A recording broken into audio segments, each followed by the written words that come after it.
les nouvelles d'Haïti, les nouvelles des Haïtiens de Montréal. InTexto vous les apporte tous les matins. En audio, en texte, en images, sur 4 plateformes. En direct et en simultané sur le 102.3 FM Radio Centre-Ville, intexto.ca sur Facebook et en différé sur WhatsApp. On prend rendez-vous tous les matins, du lundi au vendredi sur le 102.3 FM Radio Centre-Ville. Il est 7h. On est le mardi 22 mai. Vous écoutez le 102.3 FM Radio Centre-Ville.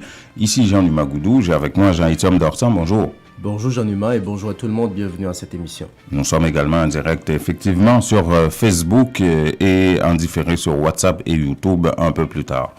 Alors, on a eu une longue fin de semaine. Oui. Ah, il y en a qui se sont reposés, hein, tout à fait.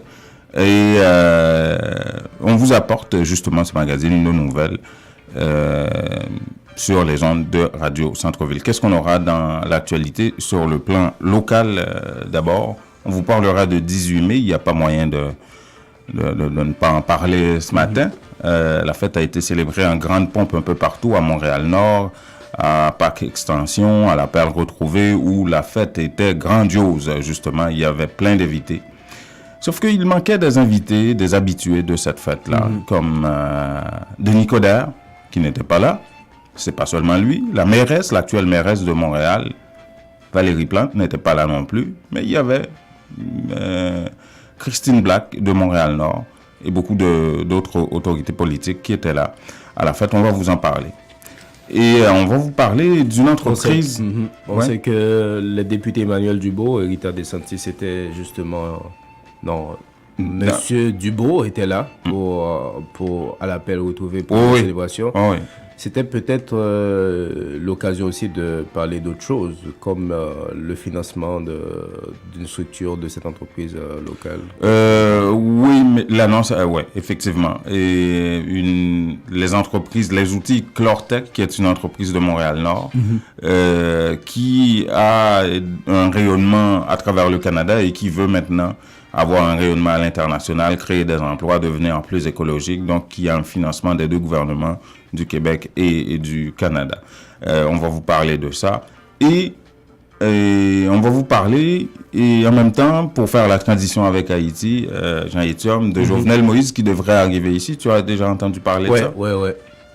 On Qu'en est-il? a pu confirmer, justement. Ça se passe comment? Dans le cadre du G7, bien entendu. Ouais. Par ailleurs, on annonce la présence de Jovenel Moïse qui devrait présenter une conférence ici à Montréal. C'est pas de ça qu'on parle. On disait que Jovenel Moïse serait invité au sommet du G7 qui a lieu dans 15 jours à Charlevoix, au Québec. Qu'en est-il? On va vous en parler.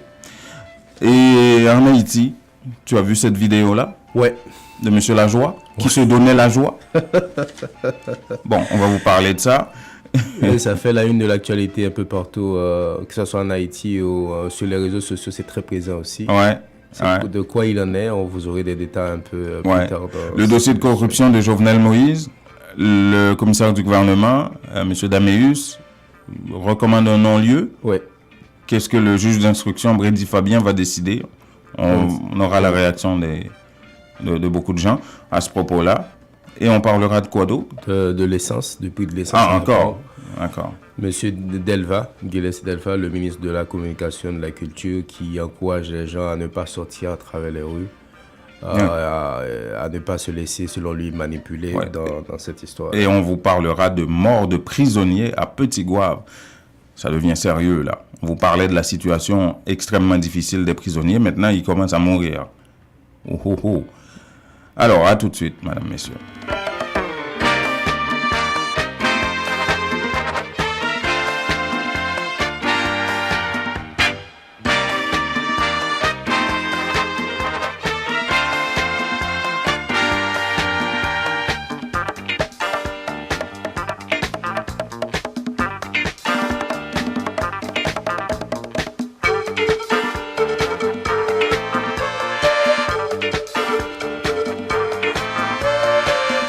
de retour pour le développement des informations, mesdames et messieurs. Merci de rester avec nous. Jean-Numa, tu as été toi-même aux célébrations de la fête. Pas à toutes les célébrations. Ça, on peut l'imaginer.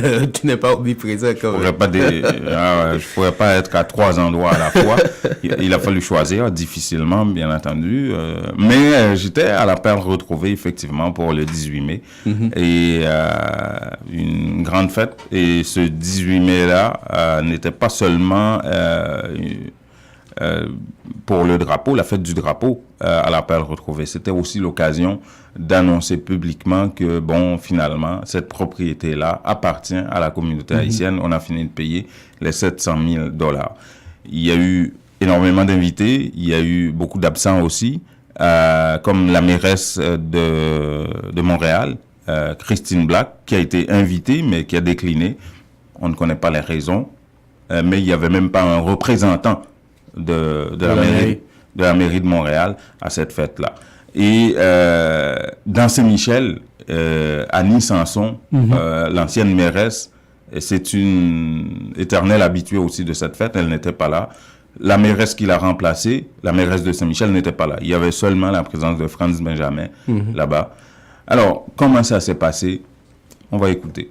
Ce reportage est une présentation de la Idealtel, l'unique solution pour effectuer les top-up de la Natcom. Pour devenir un agent de la Idealtel, appelez sans frais au 1-866-918-7622 ou idealtel.com.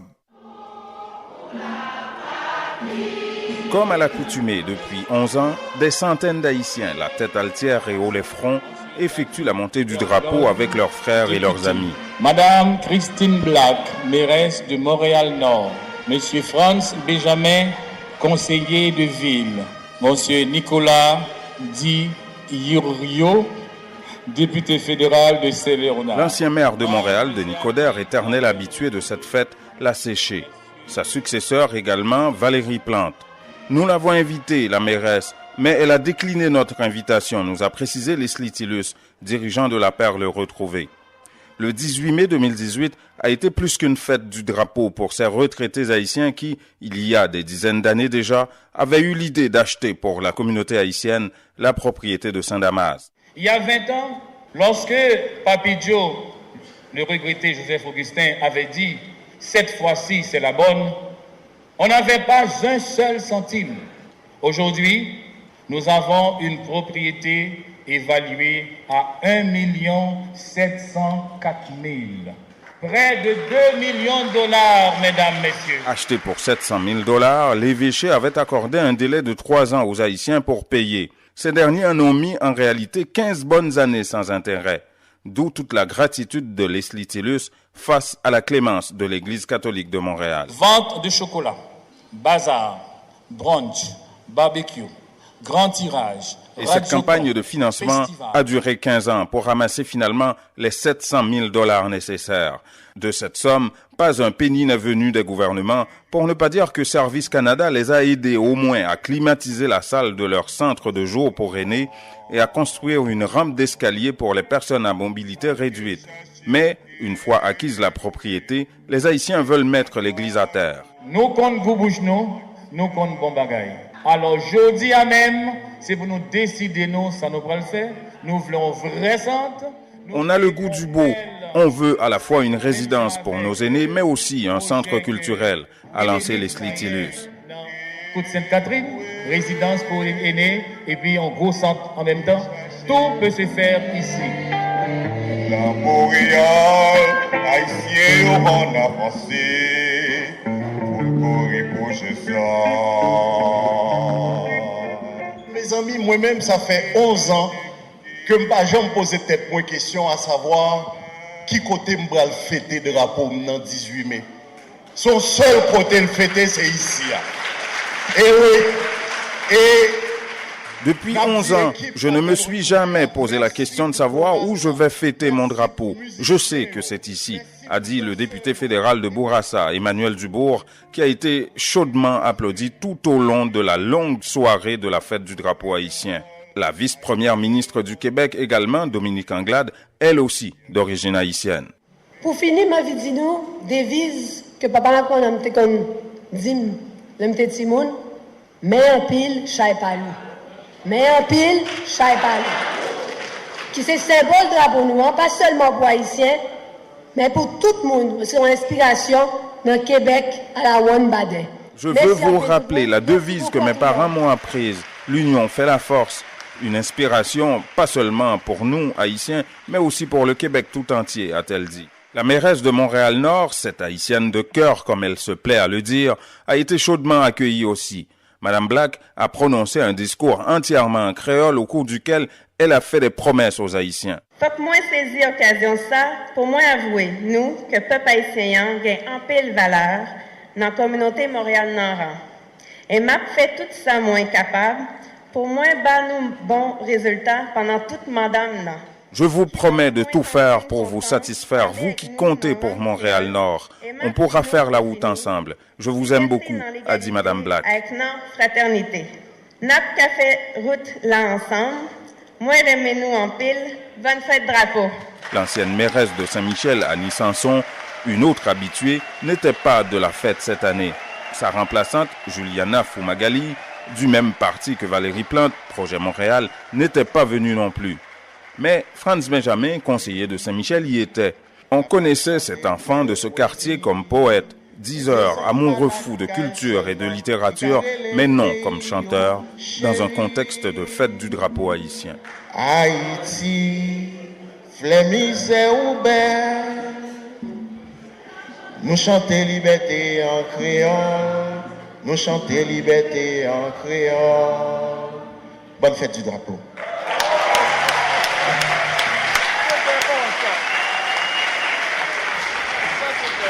Voilà. Ça, c'était le 18 mai, vendredi dernier. Ouais. À la Perle retrouvée. Hein, il y avait, vous avez écouté la vice-première ministre du Québec s'exprimer en créole? Ouais. Je pense que tout est là et les auditeurs ont eu le plaisir d'écouter ce reportage. Ouais. Écoutez, 812 500 $, c'est le montant qui va être alloué, si on peut le dire ainsi, à cette compagnie outils Clotech. C'est quoi concrètement cette compagnie, cette entreprise? C'est une entreprise de Montréal-Nord qui fait dans la fabrication d'outils de précision, de meulage, c'est ce qu'on appellerait la mécanique générale, un peu, là, et qui a déjà un rayonnement canadien, déjà. Cette entreprise de Montréal-Nord, une entreprise familiale, mais qui avait besoin d'un certain montant, non seulement pour s'expandre à l'étranger, en Amérique latine, un peu partout, et pour devenir plus écologique et pour créer des emplois aussi. Alors, les deux gouvernements, le Canada et le Québec, viennent d'accorder un financement de 812 500 $ à les outils Clotech afin de se développer davantage. Et justement, l'objectif, c'est de créer des emplois aussi. Il y a une douzaine d'emplois qui vont être créés grâce à ce financement des deux gouvernements. Il y a à peu près 250 000 qui viennent du Canada et 562 000 quelque chose, 500, qui viendraient du Québec. Écoutons Emmanuel Dubourg, député fédéral de Bourassa, suivi de Rita DeSantis, députée provinciale de Bourassa. Les outils Cortex se trouvent dans le comté de Bourassa, puis je vous dirais, quand vous allez adresser cette question à ma collègue Rita DeSantis, on ne peut qu'être fier d'entendre une entreprise comme telle ici, et puis qui fait des produits de haute spécialité. On a des employés ici, comme le président l'a dit, des gens qui sont extrêmement compétents, des ingénieurs ici qui fabriquent des produits de haute technologie et qu'on n'en trouve pas ailleurs. Donc pour nous, c'est l'image qu'on veut projeter à Montréal-Nord, de dire que voilà, c'est possible, et de dire à ces dirigeants d'entreprise-là que nous sommes là en tant que politiciens pour les accompagner aussi de façon à développer, à avoir plus de croissance dans ces domaines-là. Et quand j'ai appris qu'ils étaient un joueur aussi dans la série C de Bombardier, j'ai dit « chez nous », alors moi, ça m'a rendu très, très excitée et fière. Je crois que c'est très important que les gens qui ne connaissent pas Montréal-Nord réalisent à quel point on est une entreprise comme les outils Clortec représente aussi ce qui se passe ici. Nous avons des entreprises manufacturières de grande qualité et on invite d'autres à se joindre à nous parce que Montréal-Nord les accueille, que ce soit le gouvernement municipal ou nous au provincial ou au fédéral. Ça peut être un endroit où ils peuvent s'épanouir, innover et faire la compétition. Comme tout à l'heure, on entend Patrick parler de l'Asie, de l'Amérique latine, etc. C'est ça qu'il faut avoir, cette ambition-là. Parce que si on a cette ambition-là, c'est pas seulement la famille Mattei qui va bien réussir, c'est tout le Québec et c'est Montréal-Nord en particulier. Voilà, Emmanuel Dubourg, député fédéral de Bourassa, et Rita De Santis, évidemment, députée provinciale de Bourassa. Tu te souviens qu'on avait parlé avec François notamment de la question de francisation, on parlait de la CAQ, de taux de chômage, des choses comme ça, la CAQ qui veut que les immigrants, après 3 ans, réussissent à parler le français, mais la meilleure façon de parler une langue, c'est être en immersion. Et une façon d'être en immersion ici, c'est être en emploi. Donc, or, les immigrants ne travaillent pas. Le taux de chômage touche plus de 15% des immigrants après 5 ans d'établissement ici. Or, chez les orties Clortec, enfin, le PDG de cette entreprise-là, il a une autre vision par rapport à beaucoup d'autres employeurs ici. Imaginez qu'il avait embauché, voilà 2 ans, 5 Syriens qui ne parlaient le moindre mot d'anglais ou de français à l'époque, mais il les a embauchés quand même comme machinistes dans son entreprise. Aujourd'hui, il a trouvé quand même une formule pour communiquer avec eux. Ah ben, ça c'est une bonne question et tu vas entendre ça. Comment il a fait? Il dit qu'il a même utilisé Google Translate pour communiquer avec eux au début. Et aujourd'hui, il affirme que ces Syriens-là parlent mieux le français que lui. Bon. Incroyable ça. Ouais. Et je vous dis la franche vérité, il y avait une file d'attente pour les emplois. Ils ont venu heure après heure des gens qui cherchaient des emplois. Ils ne parlaient pas anglais, ils ne parlaient ni français. Oui. Je rentre en bureau, je fais des entrevues, puis je commence avec un. La transition pour la communication, c'est un peu pénible, mais ça se fait bien avec la technologie, avec Google Translate et tout ça. Ça fonctionne. Sérieusement, ça fonctionne. On n'est pas limité à qu'est-ce qu'on était dans 1980. Alors, à travers le Google Translate, on a essayé, puis ça a bien fonctionné, ça a bien roulé, puis ensuite, on a embauché 2, 3, 4, 5, puis là, on est rendu avec 5. C'est toujours une formation, mais la volonté d'apprendre, il est là. Ils sont très motivés pour travailler. Vous avez dit qu'ils ne parlaient même pas le moindre mot anglais ou français. Aujourd'hui, à quel point est-ce qu'ils en sont? Ils communiquent en anglais. En anglais oui, ou en français? En anglais ou en français, les deux. J'ai aussi embauché un travailleur étranger d'Israël, puis il va avoir son CSQ bientôt. Lui, il est rendu au 8e niveau pour le français. Et ça fait 2 ans qu'il est ici. Il parle un français mieux que je parle maintenant. Oh non! Je vous dis la franche vérité. Vous pouvez essayer. Je suis vraiment une compagnie de gens internationaux. Nations Unies. C'est Nations Unies. De formation. Voilà, Patrick Mattei, le PDG de l'ESOTI Clortec, une entreprise de Montréal-Nord qui n'a pas peur d'embaucher des immigrants qui ne s'expriment pas soit en anglais ou en français et qui les aide à justement maîtriser la langue, à parler la langue, à s'intégrer en fait.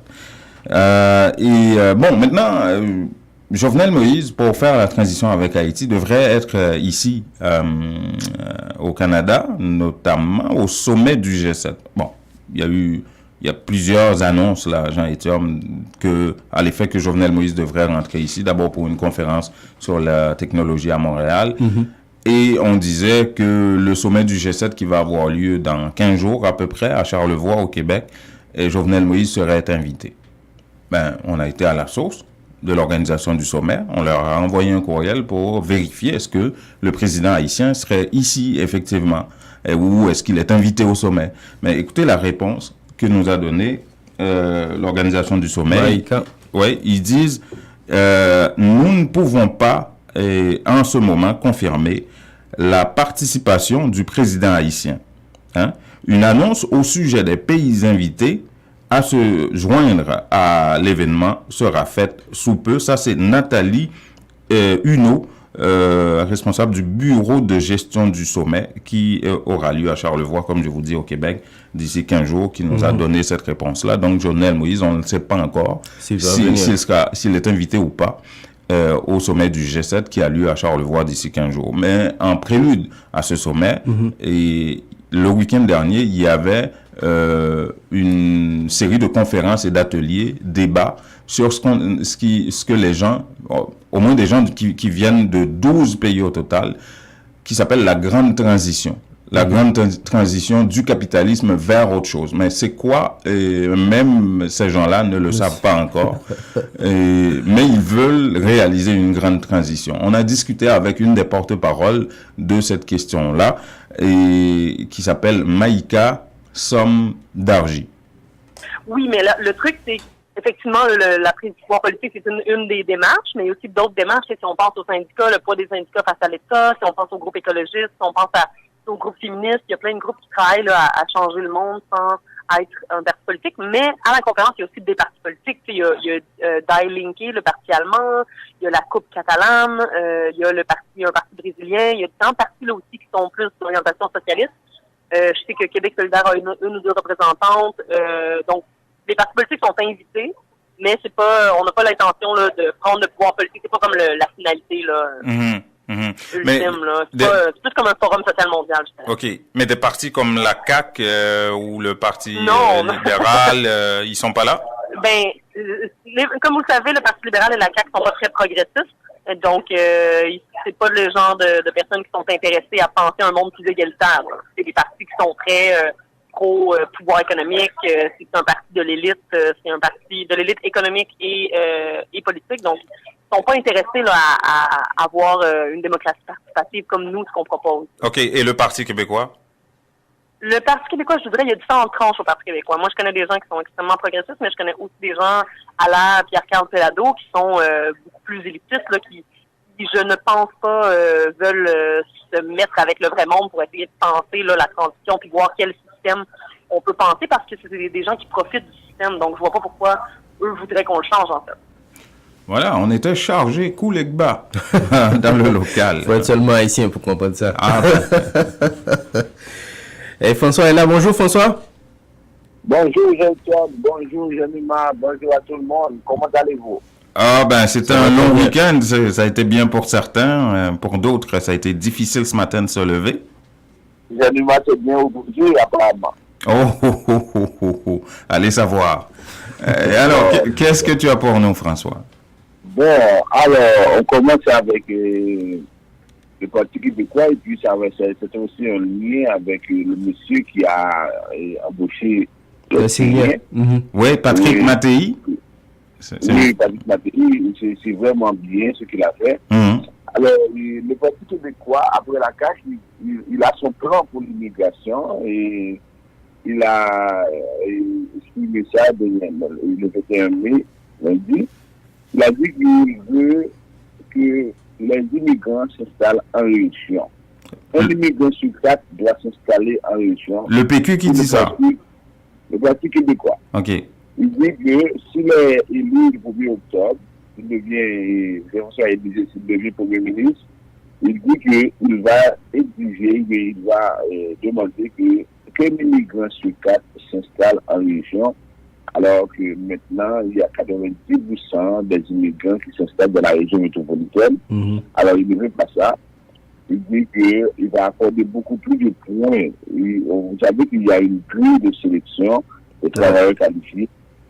Et dans cette grille de sélection-là, généralement, on donne 8 points pour les gens qui restent à Montréal et 10 points pour les gens qui vont en région. Alors, il dit non. Si c'est lui qui prend le pouvoir, il va accorder 16 points aux gens qui vont en région, et ça va permettre à ce moment-là à ces personnes de s'installer correctement en région. Il dit que c'est la chose à faire, parce que quand vous avez tous ces immigrants qui restent à Montréal, ça on le sait, c'est sûr que ils ne pourront pas trouver tout du travail, et en tout temps, dans la région, il y a une pénurie de main-d'œuvre. Il dit que c'est comme ça qu'il va faire. Il ne va pas réduire l'immigration et le seuil d'immigration comme le propose la CAQ. Alors, c'est ce qu'il veut. Alors, c'est maintenant le sujet qui commence à devenir un enjeu électoral pour les prochaines élections provinciales. Ça va être l'immigration. Et là, maintenant, c'est tout du ça qu'on parle avec la proposition du Parti québécois qui insiste sur la possibilité pour les immigrants d'aller en région. Maintenant, en parlant de ça également, en fin de semaine, on a eu manifestation et contre-manifestation sur la route de Roxane. Okay. Alors, il y a deux groupes, la MET et puis les chaînes de solidarité sans frontières. Jaggi Singh s'est fait arrêter. Et en fin de semaine? Oui, non? Non, je n'ai pas eu cette information-là. Je ne sais pas si on l'a arrêté. Parce que lui, probablement, il serait candidat pour le nouveau parti démocratique à Montréal. Ah oui, tiens. Alors, oui, ce sont des rumeurs qui circulent, mais même lui, il en avait parlé. Alors, j'espère que maintenant, il va être plus prudent. Il ne va pas se faire arrêter parce que sinon, il ne serait... Ouais, il faudrait pas prolonger sa liste d'arrestations, là. Oui, d'accord. Alors, ça veut dire qu'il y a eu ça, et manifestation et contre-manifestation. Mais la nouvelle qui a fait vraiment mal en cette semaine, d'ici vendredi, c'est que le maire de Toronto a annoncé les demandeurs d'asile qui arrivent, surtout les Nigériens. Maintenant, ils partagent les sites d'itinérance à Toronto. Ça veut dire qu'il n'y a pas de place. Maintenant, il dit que chaque jour, la ville accueille plus de 10 personnes. Et maintenant, les gens sont obligés d'aller dans les sites, dans les centres d'hébergement pour les itinérants. Parce que là, on n'a pas de place pour les accueillir ailleurs. Wow. 10 personnes seulement, pour 10 personnes par jour. Alors, oui, félicitations à Québec, malgré les critiques, parce que on était à coût de 200, 250 par jour l'année passée. Puis on a réussi à gérer ça. Je ne sais pas ce qui est arrivé parce que Toronto, c'est une ville tellement industrielle, parce que tous les espaces sont occupés par des entreprises. Je ne sais pas ce qui est arrivé, mais et là, le maire de Toronto se plaint beaucoup. Il dit que là, on doit trouver des solutions. Et parallèlement, le ministre de l'Immigration, M. Hussein, a dit qu'on va répertorier d'autres espaces, d'autres centres pour essayer de trouver un endroit pour ces gens-là, parce qu'on ne peut pas les mettre dans les centres d'itinérance. Ça veut dire que les gens qui vraiment viennent dans les rues, c'est-à-dire que si on partage ce centre-là avec des demandeurs d'asile, c'est pas bon du tout. C'est-à-dire que c'est ça. Mais la question, on se dit, où est-ce que ça va s'arrêter, comment ça va finir? C'est comme on attend une tempête, et puis il n'y a pas d'espace, chacun de son côté se plaint. C'est vraiment là, pendant l'été, moi j'ai hâte de voir ce qui va se passer. Il y a beaucoup de confusion, effectivement. C'est très compliqué. Alors, la plus grande ville canadienne, Toronto, la plus grande ville ne peut pas recevoir plus que 10 demandeurs d'asile par jour. Voilà, on se pose des questions. Et de plus en plus, ce sont des Nigériens, parce que plus de la moitié de ceux qui viennent sont des Nigériens. Et ils ne veulent pas rester à Montréal parce qu'ils ne parlent pas français. Alors, la tendance, ils vont se rendre à Toronto, mais dans les villes anglophones. Alors, comment ça va se passer? C'est incroyable. Ouais, en fait, je crois qu'il faudrait préciser quelque chose là, François. Ils viennent du Nigeria, c'est ça? Oui. Mais le Niger, il parle français. Donc, il faudrait peut-être dire Nigériens au lieu de Nigériens. Nigeria, Laos. Oui, donc ce sont des Nigériens. Oui, Nigériens, ça veut dire Laos, c'est la capitale, la Nigeria là. Niger qui de toute façon, ils viennent, et comme on peut trouver des Québécois qui sont ici, mais qui parlent uniquement. Oui. C'est bon. Mais les anglophones, ils viennent du Nigeria, et là maintenant, ils sont rendus à Toronto pour la plupart, parce qu'on a eu plus de 7300. 7300, la moitié, c'est presque 3000, 4000 à peu près. Ça veut dire que vous avez 4000 et la grande majorité s'installe à Toronto. Moi, dernièrement, j'ai vu dans une école où 2 ou 3 étaient venus s'inscrire, mais c'est beaucoup de difficultés parce que non seulement ils parlent seulement anglais, deuxièmement, ils n'ont pas l'air de comprendre le système scolaire, on leur demande des questions sur le niveau, et c'est très difficile. C'est une réalité là qui vraiment dépasse, parce qu'on n'était pas préparé, et qui dépasse les intervenants. C'est pas facile du tout. Moi, j'ai vu ça, je me suis dit, des fois, on donne des nouvelles, mais quand on va sur place, on constate. Ouais, c'est une autre paire de manches, oui. Oui, exactement. Est-ce qu'on a un peu de temps encore? Est-ce que tu as une autre bonne nouvelle? Ça, c'est pour les voyageurs qui se plaignent de plus en plus de la vitesse des agents de sécurité dans les aéroports. On constate de plus en plus que lorsque les gens voyagent dans les aéroports, les agents sont très flexibles, les agents sont rudes avec les passagers. Il y a eu beaucoup de plaintes et suivant la loi sur l'accès à l'information, on a trouvé que des fois les agents posent des questions déplacées, entre guillemets, des questions normales. Par exemple, une dame a porté plainte parce qu'un agent lui a posé des questions sur ses sous-vêtements. Ah bon? Wow. Ben oui. Quel genre de questions? Quelles sont les couleurs des sous-vêtements qu'elle porte ou quoi?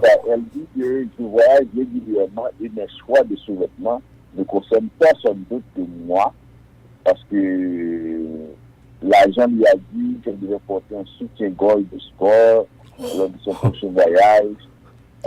Oh boy. Ok. Ok, je suis pas là, moi. Hein? Je suis pas dans ces affaires-là, moi. Ok. Bon, alors, merci beaucoup. Plus relax, ouais. Salut François. Je rappelle que tu diriges la firme Vision Max Service qui offre des services en immigration. Donc vous pouvez voir toutes les coordonnées de François de Vision Max Service à l'écran sur Facebook. Bonne journée François. Bonne journée, à demain. Cherchez-vous à commencer une carrière satisfaisante?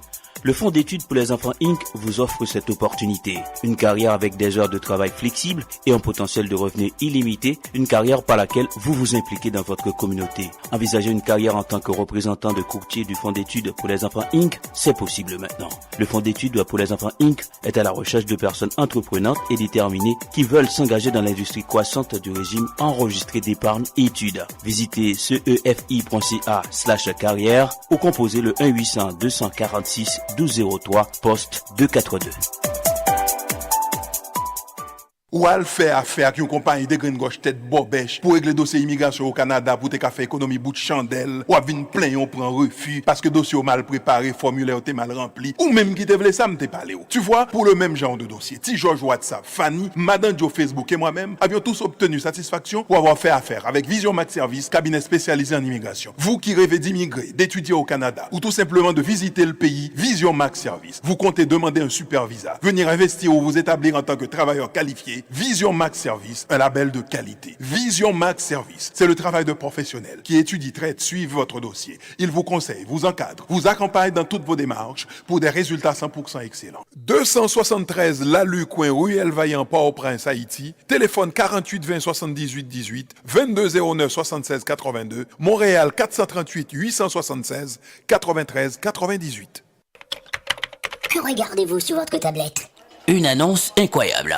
Réduction, rabais à gogo, prix PI. Cosmétique multi-ethnique baisse ses prix et ça ne va pas s'arrêter. Les prix les plus bas. L'entrepôt des produits de beauté, c'est aussi de nouvelles promotions comme les tresses expression liquidées à seulement 4,25 $. Cosmétique multi-ethnique, une vaste sélection de styles, de marques et de types de produits de beauté en tout temps. Si vous trouvez moins cher ailleurs, Cosmétique multi-ethnique vous rembourse le double la différence. Cosmétique multi-I 4290 et Bélanger à l'est du boulevard P9. Téléphone 514 89 5429. J'adore Cosmétique multi-ethnique. La beauté à petit prix, ça marche.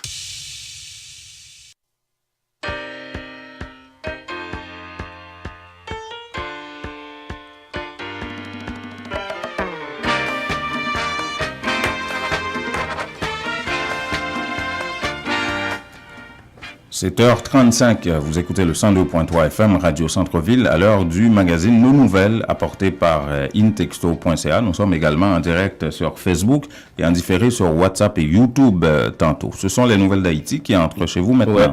On va parler de M. Lajoie, mais ce ne sera pas nécessairement avec beaucoup de joie. En tout cas, il s'est donné beaucoup de joie à lui, d'après ce qu'on peut voir sur les réseaux sociaux. L'affaire, c'est quoi au juge Anima?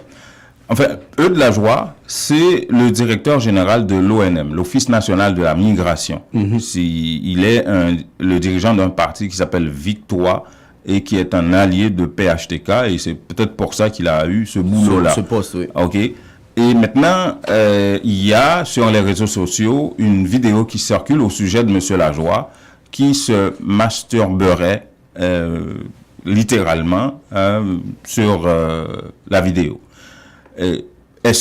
Qu'en est-il de tout ça? Est-ce que c'est vrai? Est-ce que c'est pas vrai? Comment est-ce que le gouvernement réagit par rapport à ça? En tout cas, le ministre de la Communication qui fait office de porte-parole du gouvernement, Jean Etiom, refuse de réagir et dit c'est pas une affaire qui touche la gestion de l'État et qu'il n'a pas de commentaire à faire à ce sujet. Écoutons Diego Charles. Oui, je termine. Merci. Ou tap koute là, yon bout nan vidéo ça qui dirait seulement 1 minute 6 secondes qui envahit réseaux sociaux depuis week-end passé ya. Dans vidéo ça, tout le monde ka boy à clair, directeur général Office national migration en Eudes Lajoie qui t'a pas tête li plaisir sexuel. Vision 2000 t'es essayé rentrer en contact avec monsieur Lajoie qui semblait très embarrassé avec dossier ça, pas de souhaiter réagir. Li dit parce qu'il occupé en pile. Sur yon radio dans capitale là, lundi ça, intéressé à déclarer c'est yon complot moun qui compte pouvoir en place l'affaire contre lui. Nous ka remarqué avant ça tout, il était dit pas reconnaître existence yon vidéo comme ça. Ministre la qui tient communication a posé question sur dossier ça, pas de souhaiter réagir tout. Joseph Guilherme Delva qui semble être embarrassé en puis la question journaliste là, fait connaître question ça pas un rapport avec fonction li. Pour monsieur Lajoie, pour qui se pose une question ça, comme si ou même t'as imaginé mon bagay ni pour me dire ça ni pour moi ça. C'est-à-dire ça m'a pas absolument aucun commentaire parce que ça pas rien pour louer avec une question de gouvernance, une question de pour louer avec fonction ni que mon a occupé ni ça m'occupait donc deux aspects même pas garanti là. En pile question déjà à poser dans ça gain pour ak avenir Eudes Lajoie administration publique là. Pendant yon rappelé qu'ancien directeur général ministère éducation nationale là, Louis-Marie Cador, année passée qui était obligé de remettre démission pour être l'état impliqué dans un scandale sexuel. Dossier ça non songé, les yon paquet de photos ancien DG MNFP à tout tourné, t'a circulé sur réseaux sociaux yo. Il fallait peut-être mettre un ministère de gestion des réseaux sociaux et de vie privée en ça reste à voir qu'est-ce qu'il va advenir de M. Lajoie qui se donnait beaucoup de joie, ça a l'air, sur cette vidéo-là. Bref. Si on laissait un peu le dossier de M. Lajoie pour parler de Jovenel Moïse. Oui, on reste toujours au gouvernement pour parler de corruption. Vous vous souvenez, depuis 2016, cette affaire de corruption qui touche le chef de l'État et qui était au niveau de la justice. Finalement, le dossier était rendu sur le bureau du commissaire du gouvernement, Okman Klamé Dameus, qui a recommandé un non-lieu.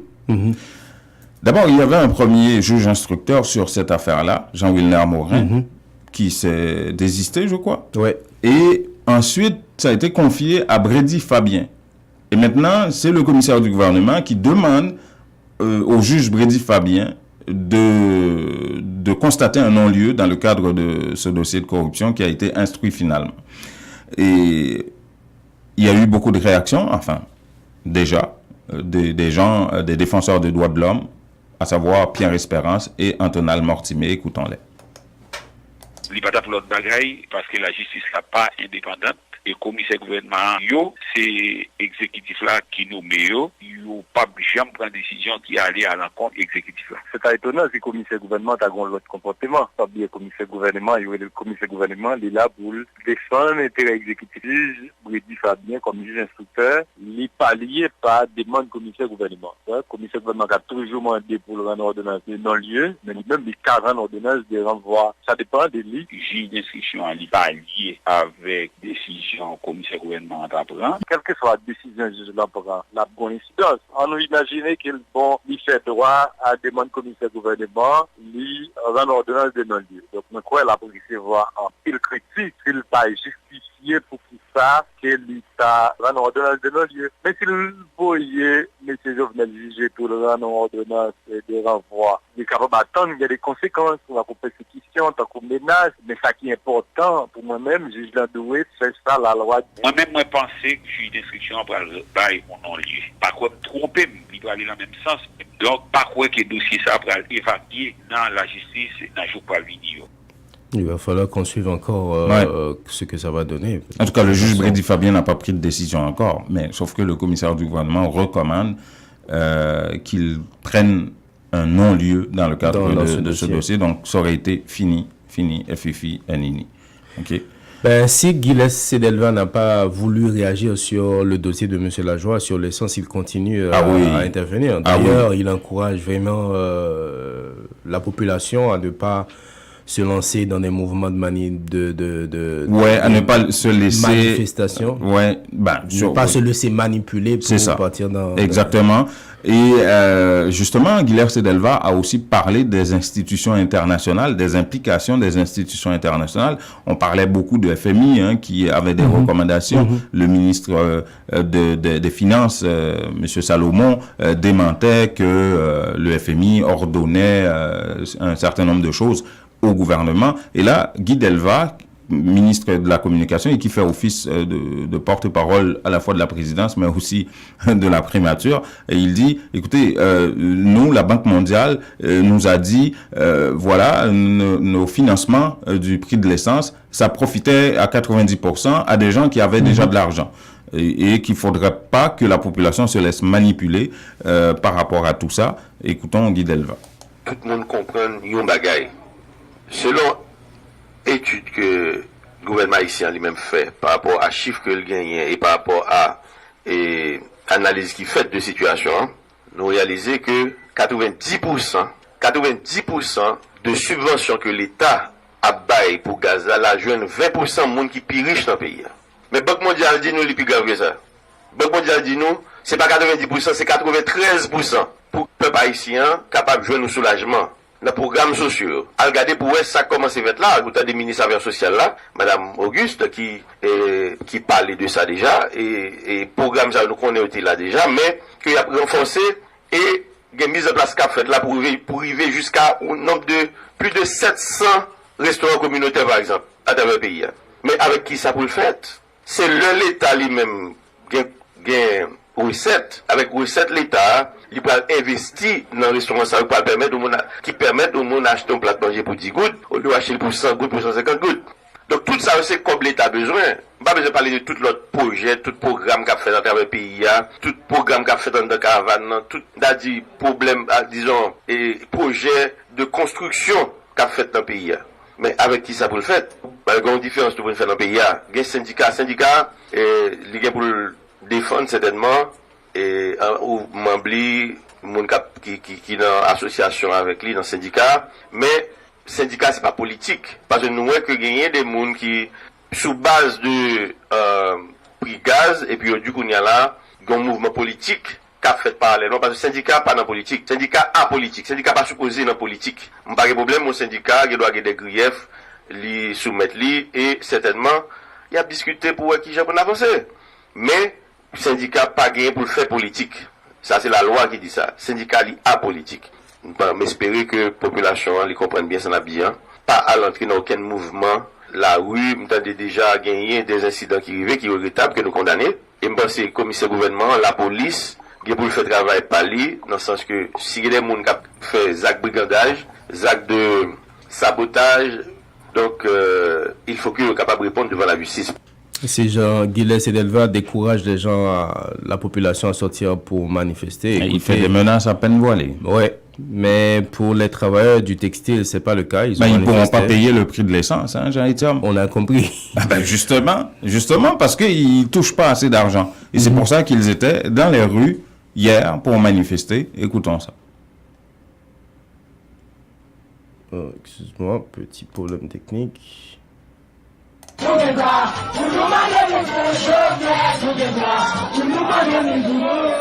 Ak pankat nan men, ouvriye sa yo pi fola da yo se fam pat mette donan bouch yo pou denonser gouvernement en place la ki dapre sa yo di pa fe rien pour améliorer conditions existence yo malgré diverses promesses gouvernement te fait yo.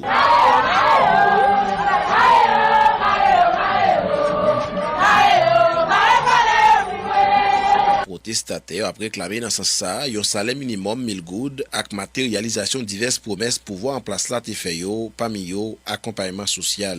Télémac Pierre, c'est porte-parole plateforme syndicat usine textile yo, bataille ouvrier. On fois encore nous dans la rue pour nous porter revendication qui parle que 1000 gouttes pour que ensemble moun qui révoqué arbitrairement et illégalement dans poste travail qui retourner travail pour que conseil supérieur salaire décrié nous dit nous pas représenter là-dedans pour que le parlement tout amender barème abattement 121 000 gouttes là pour passer la 180 000 gouttes pour que l'argent que patron yo pour élever sous ouvrier qui ont refusé de déposer dans l'ONA avec Fatma nous demander pour qu'il déposer pour exiger que on a avec Fatma yo bon soin ak service chaque fois qu'on nous nécessite ça. Quelques ouvriers pas de cacher des accords yo face à la présence coordonnateur central national ouvrier haïtien yo Dominique Saint-Éloi dans manifestation. Yo accusé Dominique Saint-Éloi comme moun qui voulait prendre mouvement ouvrier au d'assaut. Yon accusation intéressé à vous j'étais bien loin. Dominique Saint-Éloi. Pas de bagage sa pièce. Nous-mêmes, dans CNO à OAM, quel que soit l'île ouvrier lancé, nous toujours porter coller, nous toujours là. Et d'abord, nous toujours lancer. C'est pas parce que pour bien d'où, ou pas attendre une conférence de presse pour ouvrier prendre la rue. Dans le prochain jour, ou pas attendre, ça CNO à pas lancer. Protestataires t'es passé dans plusieurs rues dans la capitale là. Manifestation ouvrier usine Factorio t'es fini devant le ministère Affaires sociales là, dans avenue Charles Somner, en bas gros dispositif sécurité, agent PNH yo. Oui, et pour terminer avec les nouvelles d'Haïti, Jean-Étienne, on ira à Petit Gouave. Oui, on sait qu'il y a un prisonnier, un détenu, un jeune de 21 ans qui a rendu l'âme, Jean-Humain. Oui, et puis ça ne date pas d'hier, hein, cette histoire-là. Les prisonniers malmenés qui vivent dans des conditions infrahumaines à la prison civile de Petit Gouave. C'est une prison qui se trouve au sous-sol du commissariat de Petit Gouave depuis 2004. Ouais. Et non seulement il y a beaucoup d'infestations, beaucoup de maladies, beaucoup d'épidémies, de ci, de ça, et les prisonniers en arrivent à mourir. Et cette fin de semaine, il y a eu mort d'un des prisonniers. Écoutons le juge de paix de Petit Gouave qui a procédé au constat, Jean-Jude Léandre. Moi, j'étais allé à l'hôpital Notre-Dame de Gouave pour me constater décès détenu ça. Alors là-bas, nous avons retrouvé ce corps en état frêle et il s'agit du nommé Jeff Hattis qui était un détenu commissariat Tigouave et pour cause de maladie, à plus d'une fois, il était transféré l'hôpital là. Mais hier, et au sens que nous avons consulté médecin qui était dans le niveau service d'urgence, je te dis là, il était arrivé à ce monde qui était tout mort. Nous avons ordonné lever cadavre là, mettez dans morgue l'hôpital Notre-Dame là, et sous toute réserve que procès verbal là pour nous acheminer auprès du commissaire du gouvernement. Cherchez-vous à commencer une carrière satisfaisante? Le Fonds d'études pour les enfants Inc. vous offre cette opportunité. Une carrière avec des heures de travail flexibles et un potentiel de revenus illimité. Une carrière par laquelle vous vous impliquez dans votre communauté. Envisager une carrière en tant que représentant de courtier du Fonds d'études pour les enfants Inc. C'est possible maintenant. Le Fonds d'études pour les enfants Inc. est à la recherche de personnes entreprenantes et déterminées qui veulent s'engager dans l'industrie croissante du régime enregistré d'épargne et études. Visitez cefi.ca/carrière ou composez le 1-800-246 1203 poste 242. ou à le faire affaire avec une compagnie de grande gauche tête bobèche pour régler dossier immigration au Canada pour te faire économie bout de chandelle ou à venir plein on prend refus parce que dossier mal préparé, formulaire t'es mal rempli ou même qui te voulait ça me t'es parlé. Tu vois, pour le même genre de dossier, T. George WhatsApp, Fanny, Madame Joe Facebook et moi-même avions tous obtenu satisfaction pour avoir fait affaire avec Vision Max Service, cabinet spécialisé en immigration. Vous qui rêvez d'immigrer, d'étudier au Canada ou tout simplement de visiter le pays, Vision Max Service. Vous comptez demander un super visa, venir investir ou vous établir en tant que travailleur qualifié, Vision Max Service, un label de qualité. Vision Max Service, c'est le travail de professionnels qui étudie, traite, suivent votre dossier. Il vous conseille, vous encadre, vous accompagne dans toutes vos démarches pour des résultats 100% excellents. 273 Lalu, coin Ruelle Vaillant, Port-au-Prince, Haïti. Téléphone 48 20 78 18, 22 09 76 82. Montréal 438 876 93 98. Que regardez-vous sur votre tablette? Une annonce incroyable. Réduction, rabais à gogo, prix PI. Cosmétique multi-ethnique à baisse ses prix et ça ne va pas s'arrêter. Les prix les plus bas. L'entrepôt des produits de beauté, c'est aussi de nouvelles promotions comme les tresses expression liquidées à seulement 4,25 $. Cosmétique multi-ethnique, une vaste sélection de styles, de marques et de types de produits de beauté en tout temps. Si vous trouvez moins cher ailleurs, Cosmétique multi-ethnique vous rembourse le double la différence. Cosmétique multi-ethnique 4290 et Bélanger à l'est du boulevard P9. Téléphone 514 89 5429. J'adore Cosmétique multi-ethnique. La beauté à petit prix, ça marche.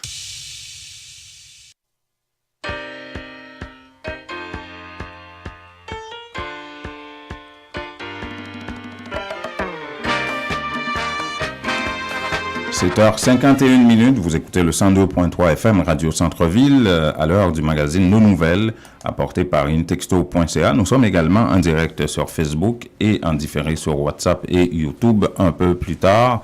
Ce sont les commentaires maintenant, Jean-Étienne. On parle de quoi? Mais on va avoir un peu la célébration de la fête du drapeau récemment. Comment ça a eu lieu. Tu as célébré ça comment? Chez toi, dans ta chambre? Comme j'ai expliqué la semaine dernière, c'était pour moi une occasion de regarder un peu,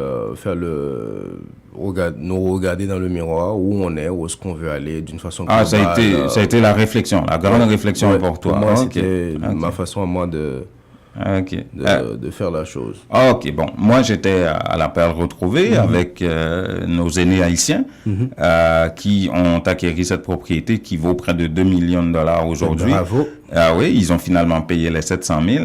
Et il faudrait peut-être que la communauté remercie l'évêché de Montréal pour sa clémence aussi. Ils ont mis 15 ans quand même pour payer ça. Waouh! Sans intérêt, alors qu'ils en avaient 3 ans, ils en ont mis 12 de plus. Waouh, c'est quelque chose. Bref, et maintenant, qu'est-ce qu'il faut faire de cette propriété? Encore une fois, Leslie Tillus, le PDG de la Perle Retrouvée, a parlé de possibilité d'avoir non seulement un centre culturel, mais un centre pour aînés aussi. Tout est possible, tout peut se faire sur cette place-là, comme il a dit, et il faut mettre l'église à terre maintenant. Maintenant, la fête, ça s'est passé comment? Il y a eu la vice-première ministre du Québec, Dominique Anglade, qui était là. Il y a eu Christine Black et Franz Benjamin, Emmanuel Dubourg, ça c'est côté politique. Au niveau du consulat, Laurie Lamotte, le consulat général d'Haïti à Montréal, qui était là, un peu tout le monde, mais un peu moins de monde aussi, parce que, Denis Coderre, qui était un habitué quand il était maire de Montréal, habituellement il était là, il n'était pas là. Annie Sanson était généralement là aussi, mais elle n'était pas là, tout comme l'actuelle mairesse de Saint-Michel et la mairesse de Montréal-Nord, Valérie Plante, qui était absente. Ça fait beaucoup de commentaires sur sur Facebook, sur les réseaux sociaux. Oui, dans la communauté haïtienne d'une façon générale. Oui. Intexto avait publié ce reportage que vous venez d'écouter. Vous pouvez toujours aller écouter ça sur notre site, intexto.ca. Et sur les réseaux sociaux, il y a eu beaucoup de commentaires, des gens qui disaient, on peut comprendre. J'ai lu un commentaire, par exemple, d'un ancien candidat de Projet Montréal, ici à Montréal-Nord, Sacha Wilkie Mérazil, qui disait, écoutez, qui disait que la mairesse Valérie Plante est intéressée à la communauté haïtienne. D'ailleurs, lors des élections, elle était passée à Casse-Croûte Créole, quelque chose comme ça, sur Charleroi, ici à Montréal-Nord, pour manger un griot. Ben quoi? Oui, j'ai vu les images. Il a publié les images. Hein. Il a parlé de ça. Il dit ben oui, mais en même temps, on comprend qu'une mairesse de Montréal peut être très occupée, mais qu'il n'y ait même pas un représentant de la ville de Montréal à ça, pas nécessairement la présence de Madame Plante. Elle pouvait décliner ça, mais quand même. Envoyer quelqu'un, ça pourrait bien faire l'affaire, pour plusieurs raisons, puisque nous avons quand même une communauté, je ne dirais pas importante dans le sens que c'est... disons importante. Les autres communautés, mais on a une présence constante. Une communauté importante. On s'implique définitivement dans la communauté. La deuxième chose, c'est que comme tu l'as bien précisé, si madame ne pouvait pas venir, ça fait pas un problème d'envoyer quelqu'un en représentant. Surtout dans un contexte où justement, de façon générale, les Haïtiens s'attachent malgré tout à leur pays, d'une façon ou d'une autre, à leur drapeau. C'est une occasion. Moi, je pense que Madame Plante devait vraiment profiter pour on ne sait pas pourquoi elle n'était pas là. Justement, mais on comprend mal qu'il n'y ait pas au moins un représentant de la ville. Si on avait les détails, les explications de Madame Plante, pourquoi elle n'a pas pu venir, ça nous aiderait beaucoup. De toutes les façons, trouver quelqu'un pour représenter, ça pourrait être intéressant. Il y a la députée de Viau, par exemple, David Hurtel, ministre de l'Immigration, qui est un éternel habitué, qui n'était pas là non plus. Mais il y avait des représentants, au moins 2 de ces représentants étaient là. Nadine Pierre et comment il s'appelle l'autre? Réginald Pierre. Moi, je pense que définitivement avoir une réaction officielle de l'administration Plante pour ça pourrait vraiment éclaircir beaucoup de points. Peut-être. Je ne sais pas ce qu'ils vont expliquer. Je ne sais pas ce qu'ils vont expliquer, mais on aimerait bien comprendre pourquoi ils n'ont pas mis les pieds là-bas. Mais je pense aussi c'est une bonne occasion, Jean-Numa, pour nous les Haïtiens de réfléchir pour savoir à qui on va faire la route, qui sont vraiment nos alliés d'une façon générale, parce que là ça fait réfléchir d'une façon générale, même si je n'ai pas les détails, les explications de Madame Plante, mais il faut qu'on arrive à un moment de la durée, non seulement de s'organiser nous-mêmes pour nous imposer, et savoir aussi qui sont avec nous et qui sont, je ne dirais pas contre nous, mais qui ne sont pas nécessairement, qui n'ont pas la sensibilité pour nous accompagner dans des moments où on a besoin d'une représentation. Sur le plan politique et communication, je pense, à côté, j'ai mis un bémol sur les raisons qu'on va expliquer. L'administration Plante va expliquer pour ne pas avoir... Tu crois qu'ils vont expliquer? Je ne sais pas, mais moi-même, je me sentirais beaucoup plus à l'aise de commenter si j'avais la réponse. Mais je n'attends pas à ce que Madame Plante s'explique. Hein. Je ne voudrais pas aller plus loin que ça, mais je ne m'attends pas à ce que Madame Plante s'explique. 57, c'est le moment... Parce que son calcul est fait. Si elle a calculé que sa présence, ou ne serait-ce qu'un de ses représentants, soit requise, ben, je ne pense pas qu'elle va s'expliquer non plus. C'est par rapport à l'influence politique que la communauté haïtienne a, justement, sur la vie politique ici. Hein? C'est ça le plus important. Le plus important, c'est que la communauté s'organise de plus en plus. Oui, il est 57. Bon. À demain, mesdames et messieurs. Voilà.